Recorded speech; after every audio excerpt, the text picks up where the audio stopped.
So you've got an original idea for an original story that isn't part of a franchise, and you want to get people interested in it. So you're probably going to rely on tropes or mythology or some kind of nostalgia to get people initially interested. And that can be a good thing, but it's not enough to carry people all the way through. You see, tropes, nostalgia, and mythology are placebos for connection. And that magic wears off. So let's talk about that on today's episode of Project Shadow. Can you hear me? I have something to say.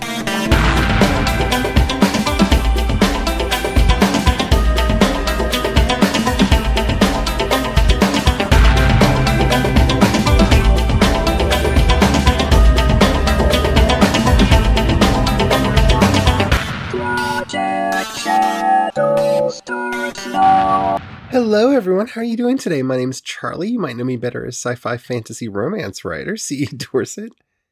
And yeah, today we're going to talk about gimmicks. Because they are gimmicks. Yeah, nostalgia, various tropes, even mythology is a gimmick. But before we get into all that, if you haven't already, please do take a moment to rate this podcast in whatever app you're listening to me on. It does really help. It tells the algorithms to share the podcast with more people, and the more people that listen, the bigger the community. The bigger the community, the better the chance we have of actually communicating with each other. And after all, that's why I do this in the first place. So thank you to everybody who's already done that. Alrighty. So, yeah, it's hard to get people to care about what you're doing, especially if it's not part of something that they already care about. It's not that difficult for, say, Star Trek, Star Wars, Marvel, even the DC properties to get you moderately interested because, well, you probably have some interest around there already. You liked a Batman movie or a Superman movie or a Star Wars movie or a Star Trek series at some point in your life. So it's not that surprising that people want to build franchises. Because once you're invested, you're invested. And so when I say, oh, there's a new this or a new that, for goodness sakes, I don't think Dune can be turned into a movie at all, and I think it's a failed effort from the start to even try. But they announced that there's going to be a new Dune movie, and yeah, I'm probably going to watch it because I love those books. I think it's not going to work. I think it might be okay, but it's not going to capture everything that's in those books because, well, the story of Paul Atreides is so complicated and so complex and deals so much with small, intimate, quiet moments that you can't really do that on film. So I don't think it's translatable, but I'm still going to watch because nostalgia is a thing. And you might think to yourself, well, Charlie, I don't have access to a franchise or to the copyrights of others, so how I couldn't do that even if I wanted to. Well, that's not true. When I wrote The Chain, one of the nostalgia properties that I pulled on for that was to say quite boldly it's a postmodern retelling of the story of Cupid and Psyche, which it is. So if you're interested in that story, which you've probably heard at some point, then that's a cheap way to get you interested. It's a nostalgia call. Oh, I like that Greek myth. Yeah, maybe I should check that out. And you see this all the time, The Lightning Thief. And most of Rick Riordan's books, the initial catch is, oh, yeah, I like Greek mythology, or I like this mythology. I'm curious about that. And we see this all the time. Mythologies and retellings are the easiest way for a writer to get into some kind of a nostalgic place. Why did you listen to and or read Wicked for the first time? Probably because you thought to yourself, I like The Wizard of Oz. Wow, this is a retelling of that? Oh, I'm curious to see how that works. And so you got into it. Disney has made an entire empire out of doing this, Oh, I've heard of Snow White. I've heard of Cinderella. I've heard the story of Aladdin. I've heard the story of Mulan. I've heard the story of the Princess and the Frog. I've heard of all of these things. That's interesting. I'm in. Let's see what you do with it. And then after they've created their properties, they've come back around and gone, remember how much you liked our Cinderella? Here's a new version of our own Cinderella. Here's a new version of our Sleeping Beauty. Yeah, they keep doing that because it works. If you already know that you like something, then the chance of something that is a retelling of that story has a higher likelihood of you liking it. It's cheap, but it works. Nostalgia works in another way, saying that your story takes place in the 80s or the 90s can bring up nostalgic feelings. Stranger Things is a master of this. They tell us, hey, here's a show that's going to take place in the 80s, and then start beating us over the head with nostalgic imagery. Oh, remember D&D? They're going to play D&D. You like D&D, right? Oh, you like the Ghostbusters? Do you remember the Ghostbusters? They're going to do Ghostbusters cosplay in a way that no one realistically would have been able to do in the 1980s, because I was a kid in the 1980s and costumes were horrible. They were just horrible. But it's a wonderful dream fantasy, and wouldn't it have been great if you and your friends could have dressed up like the Ghostbusters, complete with the packs and everything, and gone into school? Nostalgia! You get this with the music that plays. Oh, I love that music. I love that song. Guardians of the Galaxy plays off this a lot. And unfortunately, a lot of the people over at Warner Brothers thought that was the only thing that people got out of it was, oh, I really like that musical cue, so I'm going to pay billions of dollars for this franchise. And no, that's not what it was. It was just part of the appeal. And it was a way to hook us into the character. And see, that's why it worked. You see, Peter Quill's obsession with classic rock meant something. It was his only connection to Earth, and the only connection that he still had with his dead mother. It meant something to him in a similar way to how it means something to us. And through that connection, we were able to meet Peter Quill and start getting into him as a character. And once we did, we learned how much we were interested in him and his friends and his environment and his world and the problems that were going on there. That's how it works well. But so many people don't do that because it's quicker and easier just to go, nostalgia bomb. Oh, here's a trope that you like. Oh, okay, so here we go. Let's just rely on this mythology that you absolutely adore. And it can be a bit hollow and a bit empty. Tomorrow I'm going to be doing, I believe it's tomorrow, I'm going to be doing a review of the book How to Date Your Dragon. Yeah, that's tomorrow. And honestly, I picked up the book because I'm wanting to look at modern romance, and I like supernatural romances, and well, I'm writing a story that has dragons in it, so that is a romance story, so I wanted to see how other people had done it. And so that's how they got me in. Nostalgia. Pure, simple nostalgia. But these elements, these nostalgic calls to action that pull us towards a thing, they're like non-addictive drugs. Oh, they're fun. They get you there. They make you show up. But if that's all that's there, it gets boring rather quickly. I mean, why am I going to stay at a party if I don't like any of the people there? If I don't like the music? If I don't feel like dancing? I'm not going to stay at the party. You can keep offering me all the flashy, beautiful things that you want, but I'm not going to stay. And that's the problem that a lot of modern fiction has, is it relies on the trope, on the nostalgia, on the mythos to pull us in, and then doesn't have anything of its own to share. This has been one of the most infuriating things about Star Trek Picard. Because it's doing that, but it's doing it well. Yeah, I probably wouldn't have been as excited about it if it wasn't a Star Trek series, because I absolutely love Star Trek.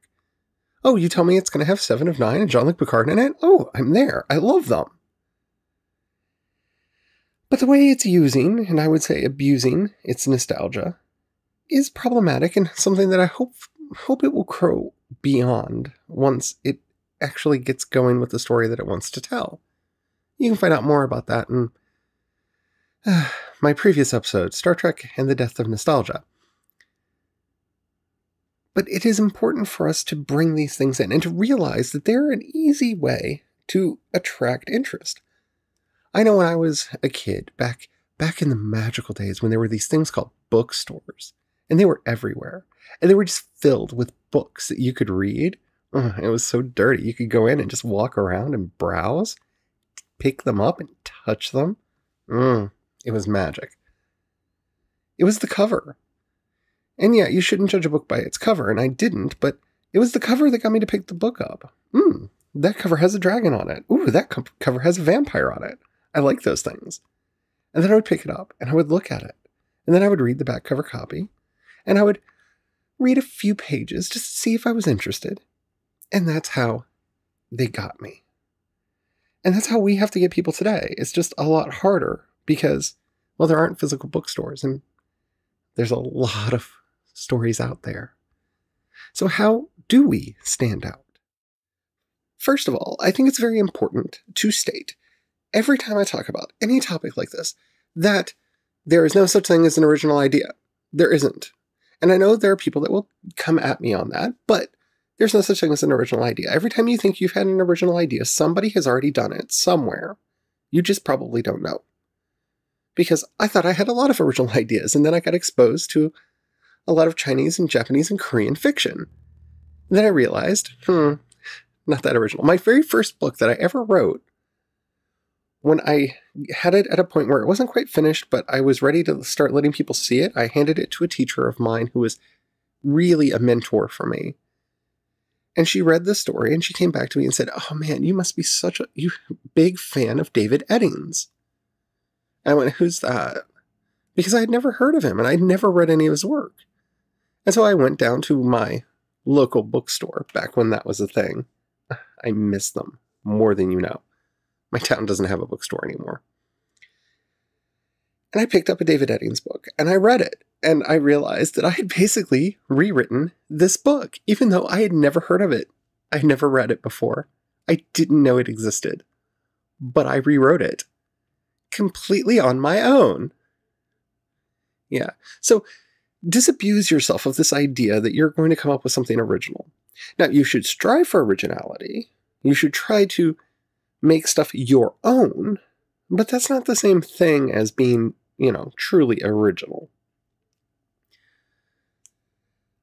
But when you are using nostalgia, when you're using mythology, when you're using various tropes in your fiction, because, well, for example, I'm working on a romance story right now, and it's going to have a happily ever after, because it's not technically romance if it doesn't have a happily ever after.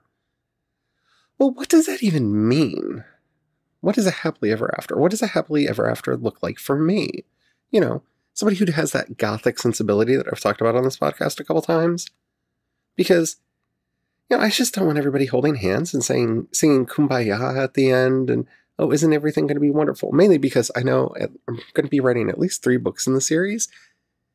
And the book ends with a cliffhanger because it's about the series. I want people to get into the world. So how do I do a happy ever after there? Well, that's going to be tricky. And that's the point. Some of us are masters of subversion. Others are not. And we need to know our place. I hate to word it that way, but we really need to know our place because, Lord and Miller are really good at subverting things. They are. They're brilliant at it. And there are quite a few people that are really good at subverting tropes. And then there are a lot of media that thinks that it is, and it gets really frustrating for me. Like, I haven't watched Westworld since season 1 because I found it boring. Because I knew what was going on in the first episode. I predicted the end of it. I watched the entire first season, and it was boring because I could see exactly what they were doing. And maybe that's because I'm a writer and I'm much more in tune with the little subtle hints that you give here, there, and yonder as you're setting things up. But still, it shouldn't be so blindingly obvious that I don't feel like investing myself in it. And you should have given me characters that I cared about along the way. Don't think you're subverting tropes. Don't think you're more clever than you are. To me, this is always a big warning sign when we're working on a story, when we go, oh, that's clever. No, it's not. Stop telling yourself that. Just stop. Because we inflate our ego, and that hurts us when we get to editing, and it hurts our creative process because we start tricking ourselves into thinking that we're creative geniuses. We're not. We're people who tell stories, and while there may be some genius in our story, and maybe some genius comes in and sprinkles the ruby dust on us in the middle of the night, we are not the genius. There may be a genius idea in our story, but that was luck. Pure luck. It was ruby dust. It was fairy dust. It was whatever you want to call it. So be careful blowing yourself up like that, because it takes a lot of work to do any of this well. If you want to subvert a trope, if you want to do a retelling that's not just, an elementary school book report, it takes a lot of work. Take Wicked, for example, and I'm talking about the book more than the musical here, but it applies to both. The brilliance of Wicked is asking yourself, who exactly is the Wicked Witch of the West? Who is she? What motivates her? How did she get to be the way that she was? How is she operating in the world? Because in the movie, and in the book itself, she's just a villain. She's very thin and has absolutely no characterization. She's a bad person who enslaves people. She enslaved the winged monkeys. She enslaved everybody. And she wanted the shoes because the shoes had power. And that's all she wanted. It was blatant and it was empty. Doesn't mean it wasn't good. It was just blatant and empty. It's a very simple story. And there's nothing wrong with that. There's a place for that. But in that gap, in the original story, we get to explore who she is and getting to see the story from her point of view, making Elphaba empathetic, somebody that you can actually recognize and feel sympathy for, feel empathy for, and connect to, changes everything. Everything about the story. And thus, the story becomes fresh and original and new. And that's the power of a good retelling. Finding that gap, finding that thing that doesn't really work or doesn't make sense. This is actually one of my favorite things in a lot of Arthurian retellings. Why did Guinevere cheat on Arthur? They seemed happy. Weren't they happy? That's an interesting gap in the story. And one that's fun to explore. Why did Mordred do all the things that he did? Why was Morgana Le Fay the way that she was? These are gaps in the original stories and provide amazing venues to play with and explore and allow our imaginations to fly free. They're powerful. And that's how we subvert the tropes. That's how we escape them, really. We find the gaps in them. A lot of the stories that I've been thinking about in the modern day, I've been thinking about writing them in the 90s because, well, the modern day is a garbage fire and I really just don't feel like dealing with it. And I have interesting memories of growing up in the 80s and 90s, and so I've been thinking about moving some of my stories back there. Now, if I were to do that, it's not just going to help to do the cheap nostalgia. If I just make it, the 90s, weren't they rad? There's nothing going to be there. But if I think about my experiences and how the music moved me and what culture was like back there and find those gaps that I think I could fill, then it's worth taking the time, energy, and effort to move the story back. To move the story into the 90s and play off of some of that nostalgia. Should I do it? I don't know. We'll see. But always look for the gaps, because real connection is what will get people to the end of your book and on to the next one. These little tricks of using tropes and nostalgia and mythology and retellings, well, they may get them to pick up your book. they probably won't get them to buy it. And they definitely aren't enough to get them to love it. So I hope that helps. And we're going to talk about that a lot more tomorrow when I talk about How to Date Your Dragon, a book that I liked, but that had problems. I hope you enjoyed this episode. If you did and you have any questions, comments, or topics you'd like to hear discussed on the show, down in the show notes you'll find a link to the voice message system. Keep it short, keep it clean so I can use it on the show. I would love to hear from you. If you've got $1 you can pass my way, I would love to hear from you. In the same show notes, you'll find a link to both the listener support and my Patreon. It really does help me keep the lights on. It helps me pay my bills. It helps me buy software. It helps me do everything that I do, and it means the world to me. Thank you to everyone who already does that. If you don't have any money right now or you don't feel like giving, that's perfectly all right. No pressure. But if you know somebody you think would like anything that I do, do share it with them. That helps out more than you will ever know. All right, I guess that's it. I'm excited about tomorrow because it's been a while since I've done a book review, and I don't think I've ever reviewed a romance novel. So, yay. I'm still finding new things to do on the show, even after all these episodes. Can you believe it? This is the 957th episode of this podcast. Isn't that crazy? Anywho, until next time, don't forget to have the fun. Bye.